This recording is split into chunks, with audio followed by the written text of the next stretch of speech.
No domingo passado, nós provavelmente vimos o texto que é a tese de toda a epístola da carta aos Romanos, que tudo na sistematização que Paulo fez na carta aos Romanos, de todos os principais preceitos da fé cristã, se resume talvez nesse principal texto, que é o justo viverá pela fé, que a justiça de Deus nos esconde.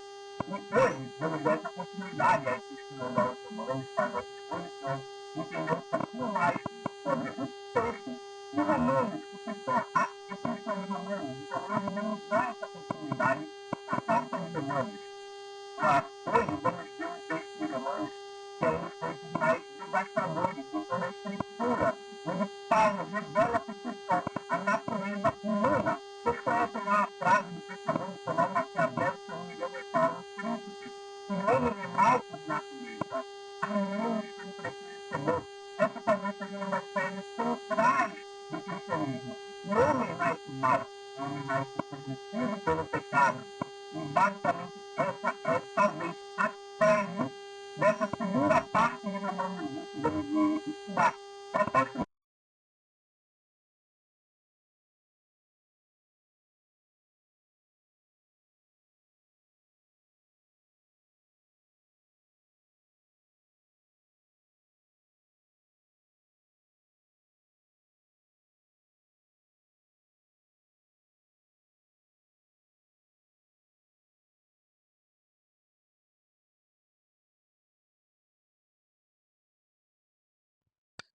Seguindo, o apóstolo Paulo demonstra aqui que o evangelho é totalmente desnecessário.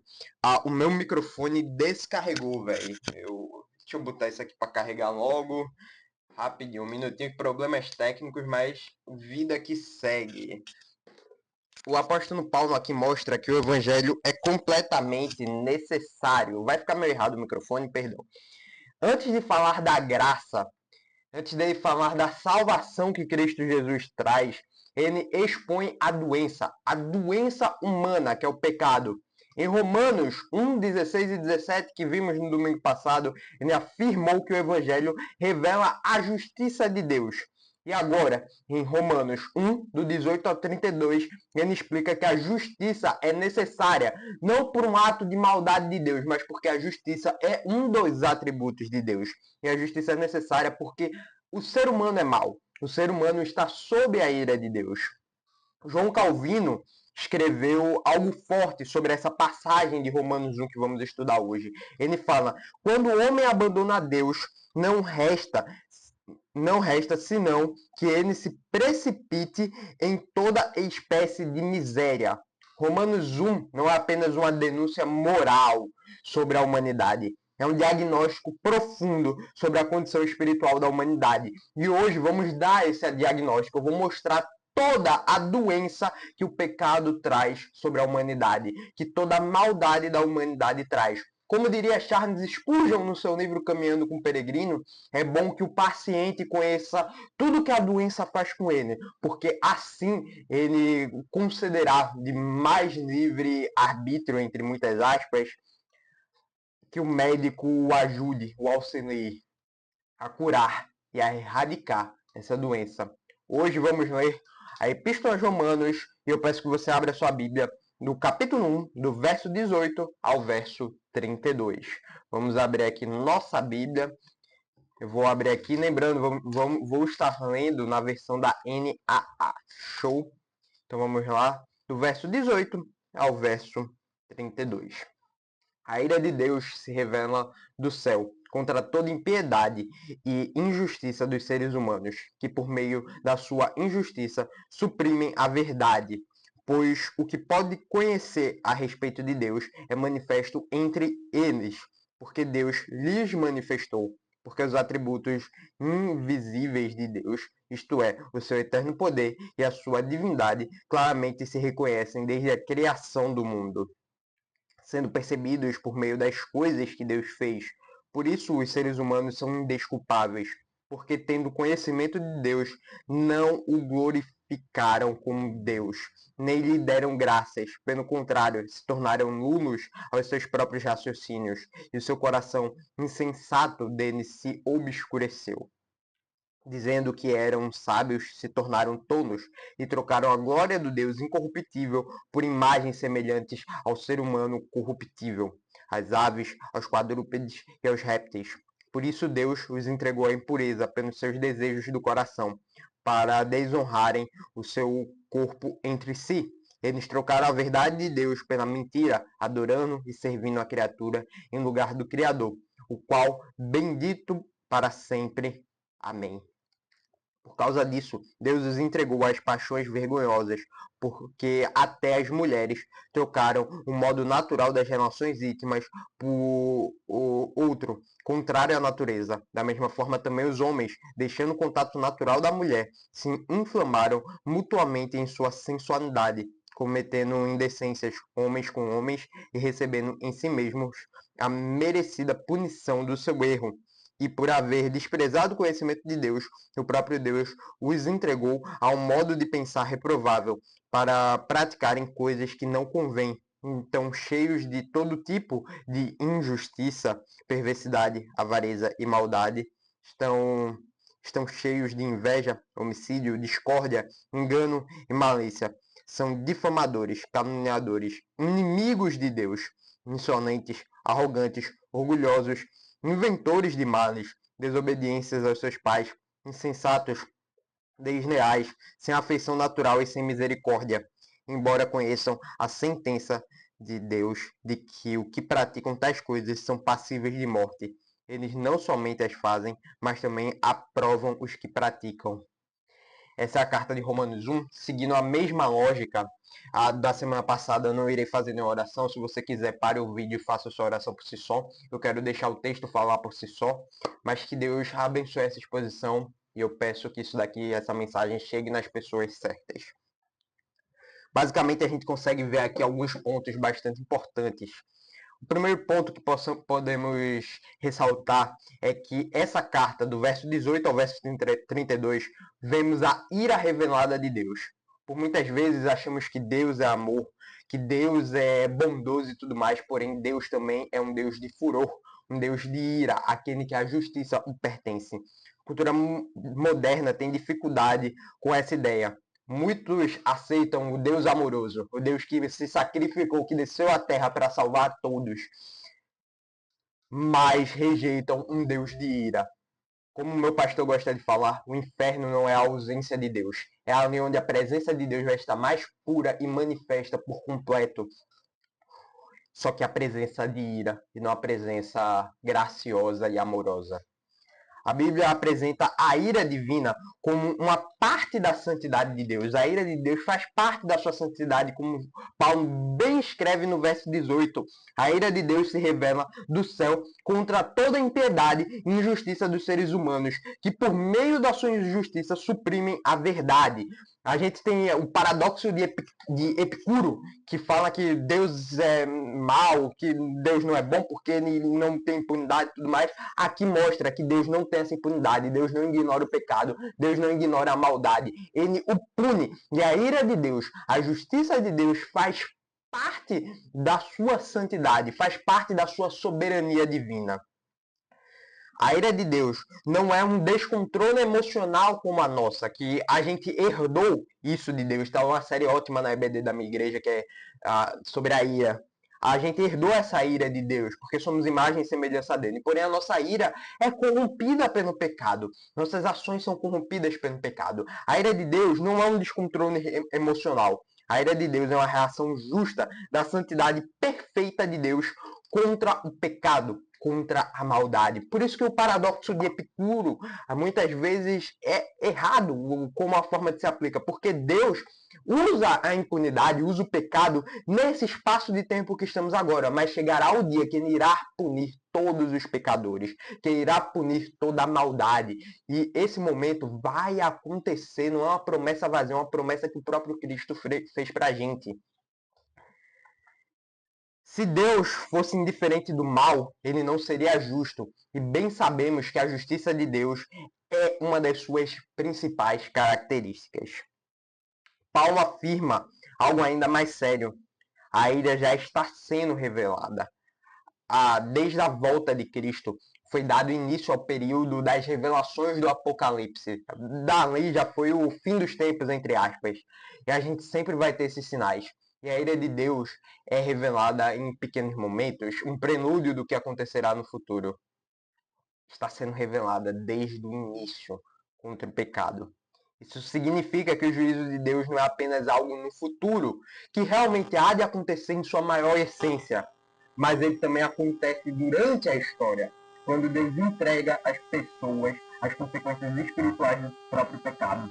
Sabe qual a principal coisa que Deus pode fazer para se punir? É Deus te entregar as suas vontades. A gente só é bom porque Deus pisa no freio, no nosso carro, entre aspas. Porque Deus está pisando no freio. E acelerando devagarzinho. Não vai, mas a gente vai se entregar ao próprio pecado. E a justiça de Deus vai ser manifesta na gente quando eu simplesmente soltar o pé do freio. Quando eu tirar o freio de mão, soltar o pé do freio e deixar a gente ir. Isso daí levará a decadência por meio do nosso próprio pecado. Tim Keller, estava lendo um livro do Tim Keller esses dias, que é Deus Falso, ele fala o seguinte: a era de Deus não é apenas um Deus, não é apenas Deus punindo o pecador. Muitas vezes é Deus permitindo que o pecado siga o seu próprio curso. Ou seja, Deus solta o freio, vai-se embora, resolve sua vida aí. Basicamente é isso. Isso não é.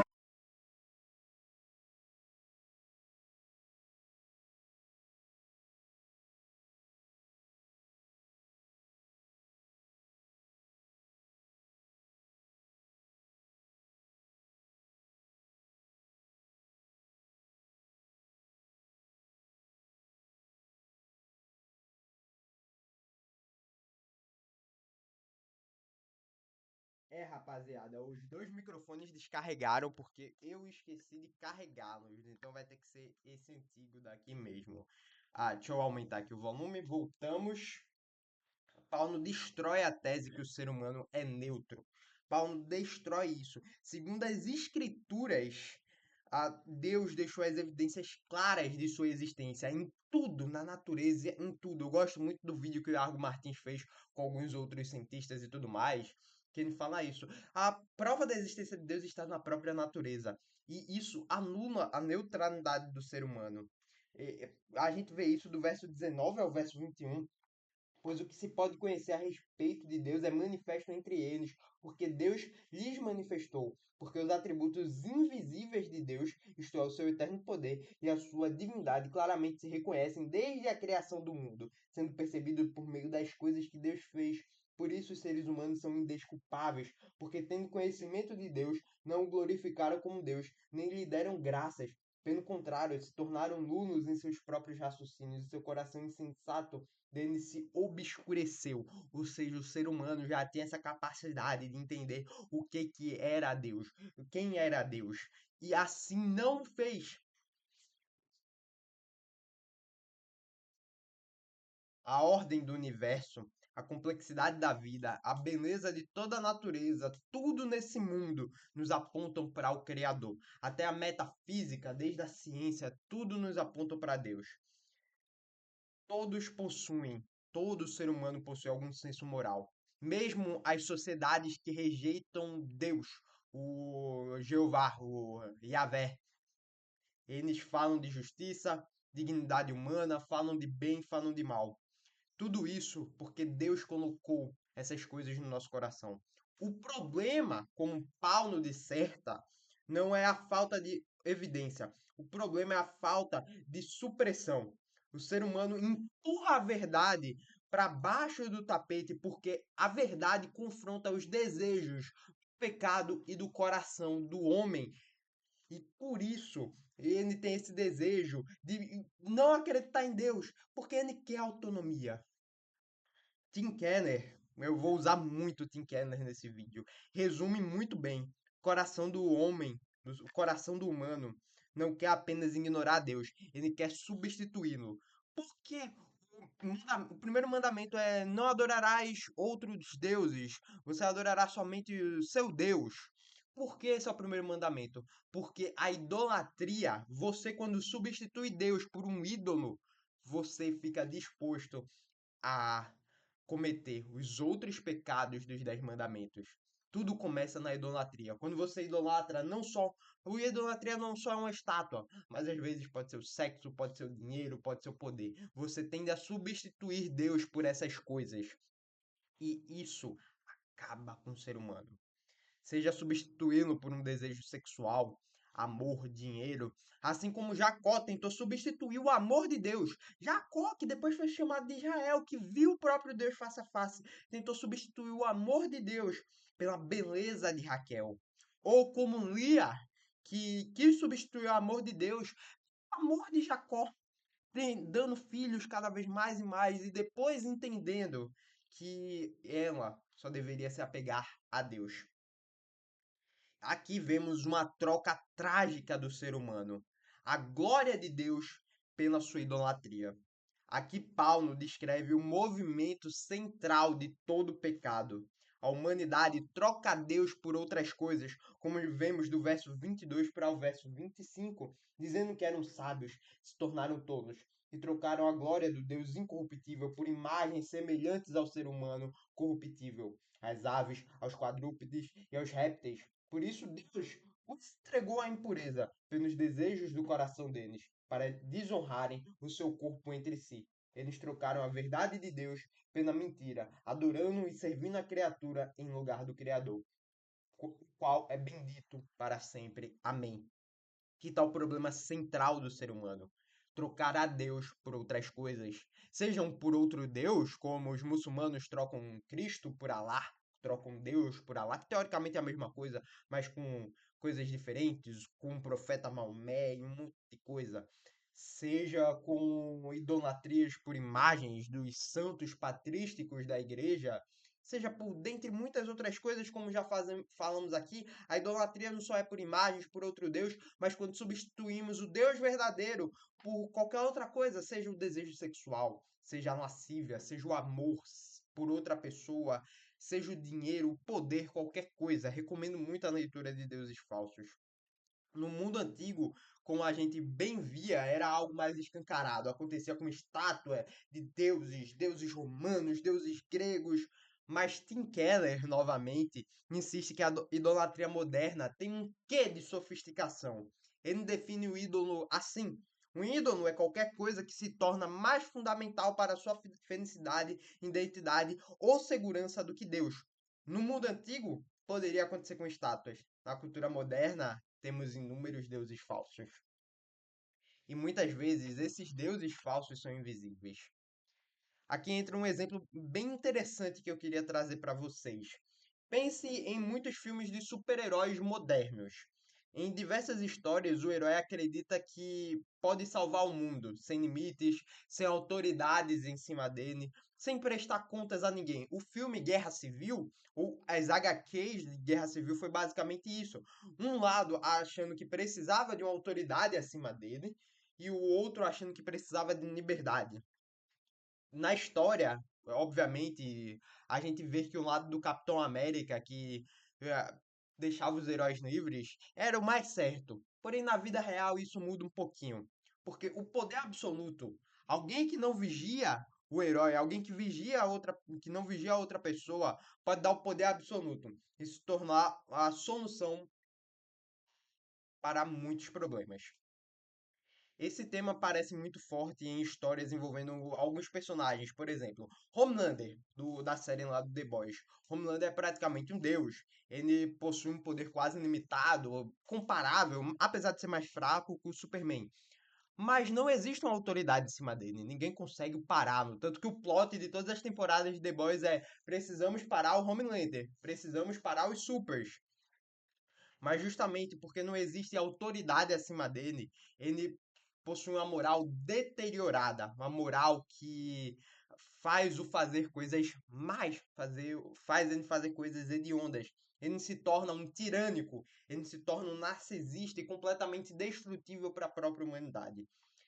Essa narrativa ilustra praticamente Romanos 1.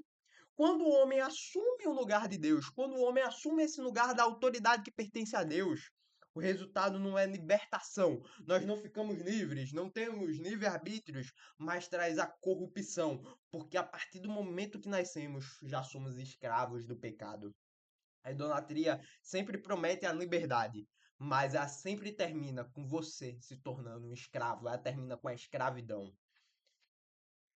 E aqui vemos o juízo progressivo de Deus. Paulo repete a mesma frase 3 vezes.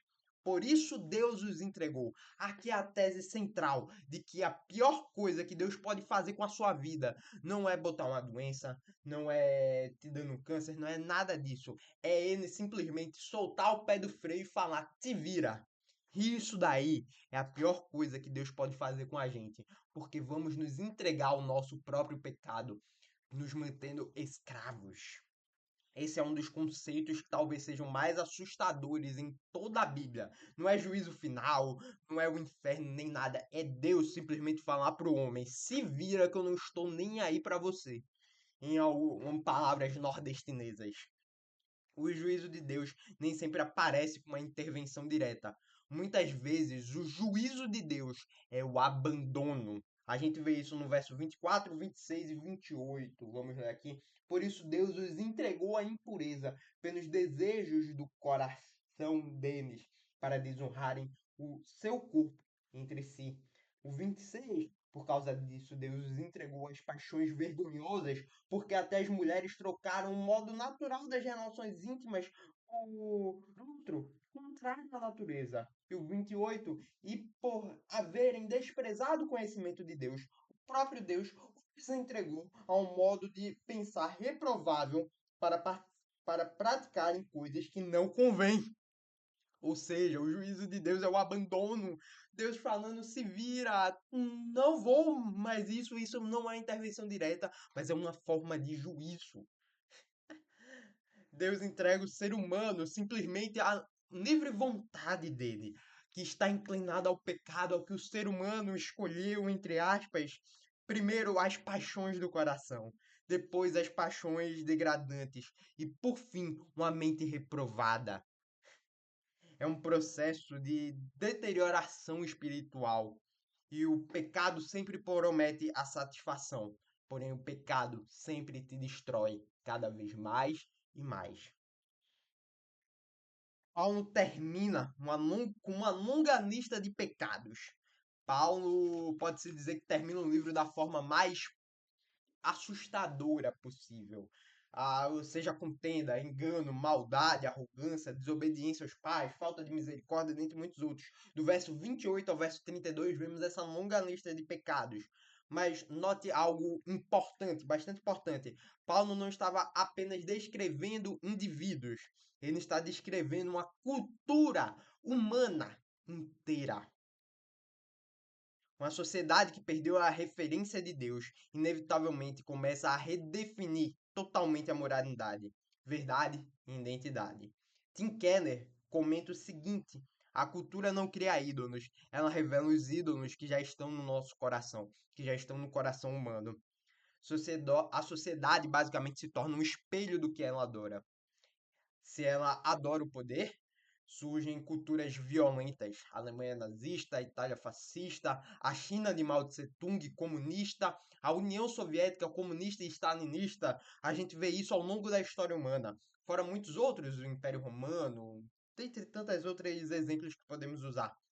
Se a cultura, se a pessoa, se a sociedade adora o prazer, surgem culturas hedonistas entregues à lascívia, entregues a pecados sexuais. O Brasil talvez seja o maior exemplo disso, que ama prazer, que ama esse sentimento sexual. A gente vê pela festa do carnaval, praticamente, que é bem forte aqui no Brasil. Se ela adora aprovação, surgem culturas dominadas por medo e por reputação, onde a reputação sempre importa. Romanos 1 mostra que a decadência moral não começa na política, na economia ou na educação. Não começa nesses padrões humanos. Ela começa talvez no principal ponto que o ser humano mais peca, na adoração, substituindo Deus por outro ídolo. O maior problema do ser humano não é algo moral, é algo espiritual.